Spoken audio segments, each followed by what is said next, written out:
All right, Wolverine number 3. This one almost was my pick of the week, and I believe. Yeah, this is my pick of the week Yeah. for sure. I just really enjoy the pacing that we get in every single one of these books. Uh-huh. Issue 1 was also my pick of the week that it came out as well. So when you've got two out of 3 being picks of the week, and it's all the same stuff but in a great way. Like it's really good, concise stories. It's writers showing you how writing a good, concise story that's only a few pages long, and artists like just kind of having fun. They're not worried about meeting a deadline or sticking to the style of the book. They're just laying it all out there, and I really enjoyed it. All 3 stories in this book were awesome. And there was a Donny Cates story in this book. It's the middle story. It was freaking. It was really good.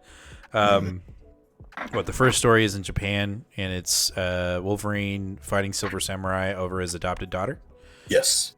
That was dope.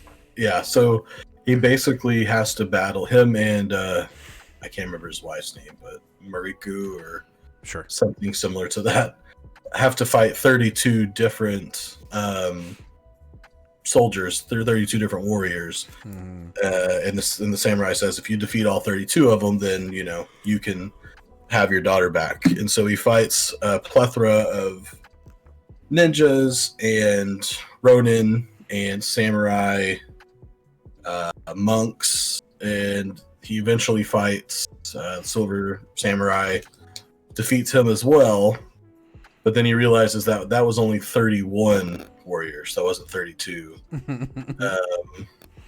can't remember his daughter's name. Amiko? Amiko, yeah. Amiko. Yeah, Amiko. And so Amiko is the 32nd warrior. And yeah, the story was really great. I don't think I need to spoil it because it's simple, but it's a great ending. It's a great story. The art in it was very, very good. It's simple, but it's effective. Like it definitely. All 3 of these stories you could take the principle that I set for X-Force, you want more, and the pacing of it feels kind of like a movie, and you're not. I know this sounds critical, but you're not reading the text like you're like, oh, just got to get through it. You're intrigued to find out what's going to happen next. But yeah, that story's badass. And then the middle story is a Donny Cates story, my favorite out of all these books. Like the Samurai one's really good, but the Donny Cates one, it's just classic Donny. Basically, Logan walks into a bar, sees Frank Castle, and Frank's like, I'm not the Frank you think I am. I'm actually the Cosmic Ghost Rider. And Wolverine's like, the fuck is that? And Castle basically is like, listen, I can't really explain it to you, but I'm really here to see like a story that I literally want to live a story that you tell me all the time back in the future.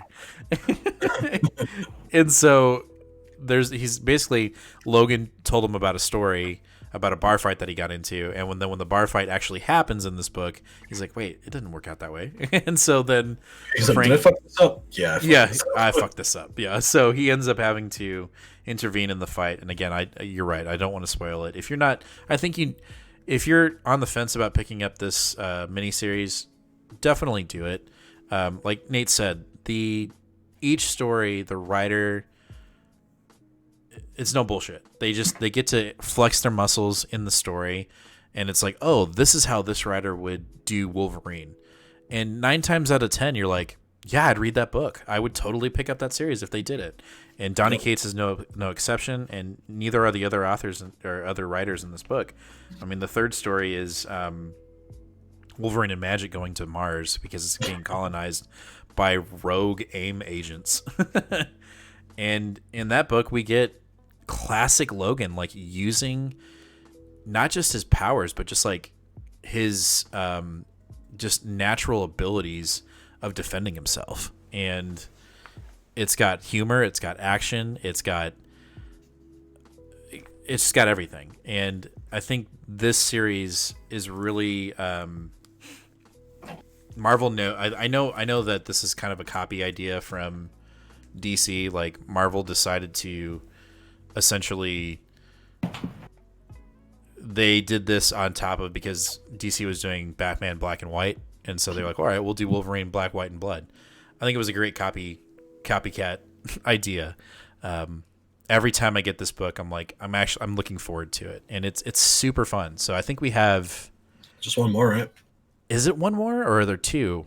I can't remember. Maybe it's 4. Either way, and then on top of that, we'll say this again: the covers for these books have been phenomenal, and this one is no exception. So, kudos for being pick of the week. I almost picked it literally just for that Donny Cates book, but sorry, X Factor was just better.